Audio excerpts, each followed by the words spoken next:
morning.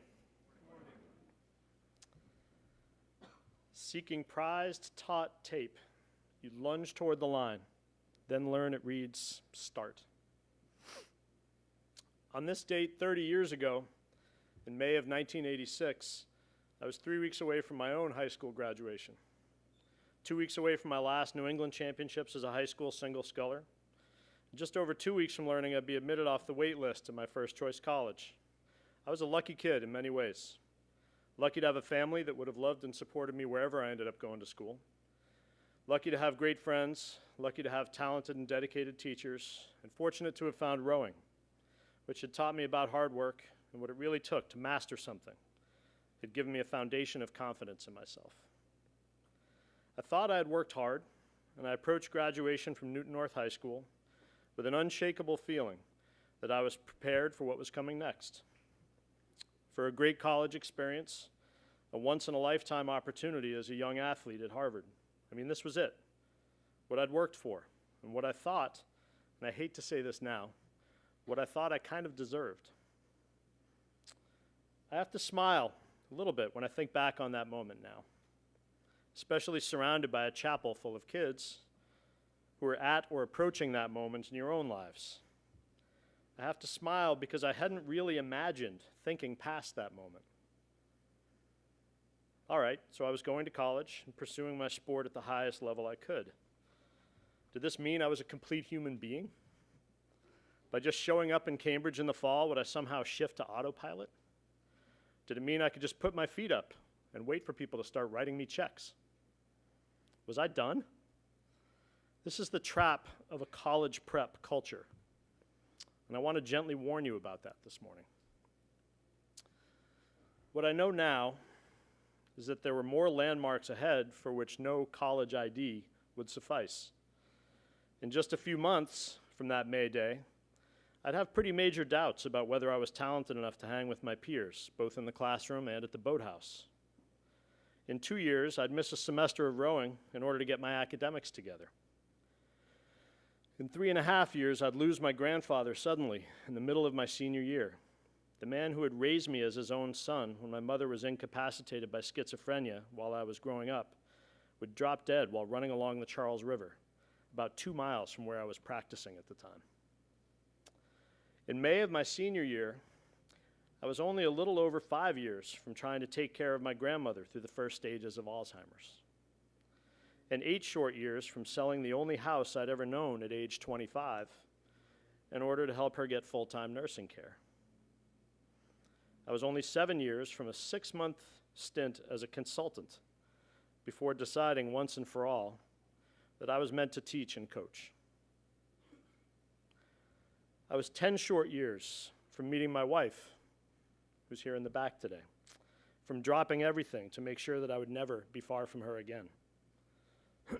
Less than a year after that, I'd begin as a boys rowing coach and associate director of admissions right here at Brooks School, having no idea that I might ever be giving a final chapel address 19 years later. In May of 1986, I was 13 years from being married to the greatest woman I'd ever met, 14 from a gut-wrenching 5-year period where we tried and failed to have children, 19 from the unparalleled joy of bringing William Jerome Olrich into this world during a wild blizzard after so many doubt-filled days. And then leaving just a couple of months later to help start a new school in San Francisco for 4 years. It would be 23 years from that early May Day that I would return to Brooks, a far more mature and capable person, now father to both Will and Eliza, and 30 years until today. Funny thing about today, tomorrow morning at 6:35 a.m., I'll be boarding a plane to Miami to be present for inspections on what we hope will be our family's first home.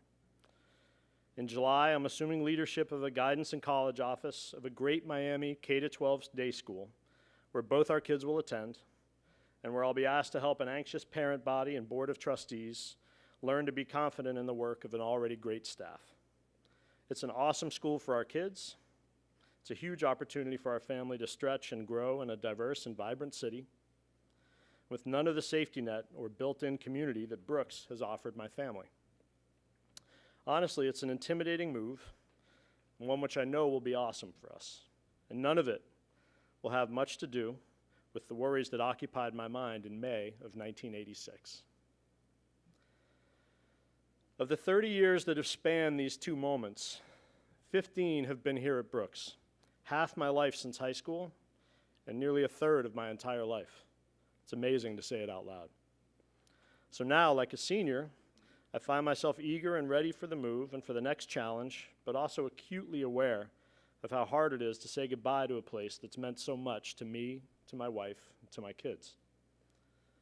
I've lived through enough beginnings now, though, to appreciate the uncertainty of the opportunity ahead, and to understand that it's the things that didn't go as planned which prepared me to take on what's next, something my 1986 self had no appreciation for.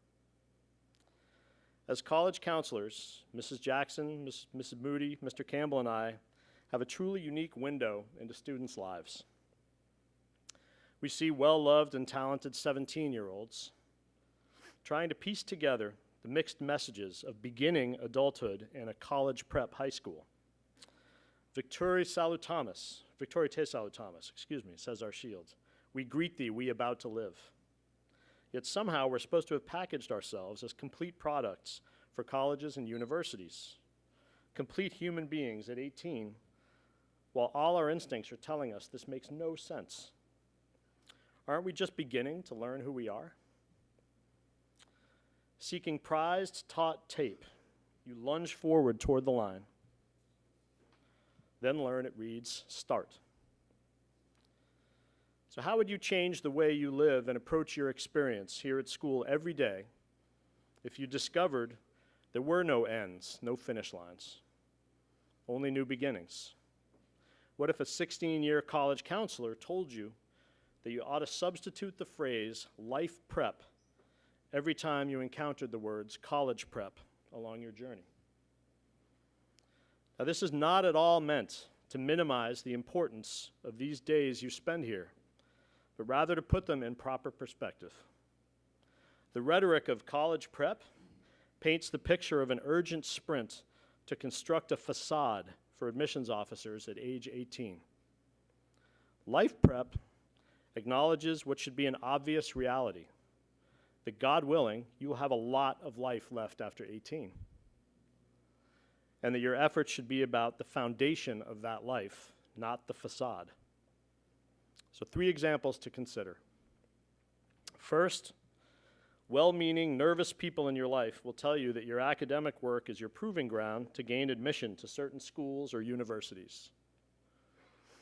Think back on Mr. Hale's cum laude address about arete, though, about pursuing excellence to understand what it is to give all you have to give, to learn how to think, to understand problem solving, to identify with a variety of cultures and traditions, and especially to recognize that there is always more to learn.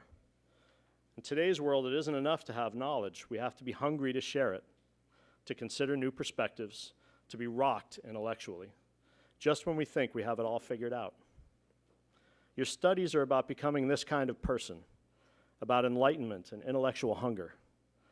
Warnings about whether or not you can get into certain colleges are lousy motivators. I've seen it. Being an intelligent, wise person about your world, though, we should all be working toward that every single day. And you can't do that without study. Another example is the notion of hard work. You want to crush a teenager's spirit? Tell them that they have to work hard because if they don't achieve a certain college outcome, which they know is out of their control, that the die is cast and they won't be as successful in their lives. You know this isn't true. In all your instincts, you already know this. Hard work isn't about what outcome you earn at 18. Hard work is the foundation you'll build your life on, the reserves you'll draw upon when you face adversity. The irony of the college prep narrative is that some kids who get everything they hope for in high school lose an opportunity to overcome adversity, to learn that the outcome won't actually define them after all. Kids who get knocked down, they learn that they can get up, that they can thrive, and that no outcome outside their control can ever define them. Those are powerful things, and this is why some of the strongest voices in our community belong to those who've had to struggle the most. This is also why you'll never see me too crushed, even when a tremendous kid finds rejection in the college process. I've seen too many young people thrive in second, third, and eighth choices, and have myself had to struggle in a first choice. Whether it's the school you want or not, I don't believe anyone in this room would be defined by that brand, but rather by the resiliency and character you build through your own hard work, facing planned and unplanned ups and downs in your life.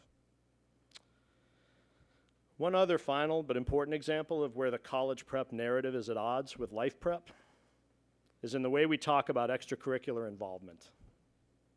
I get so frustrated when I hear kids talk about what colleges want, as kids make choices about what they do outside of class.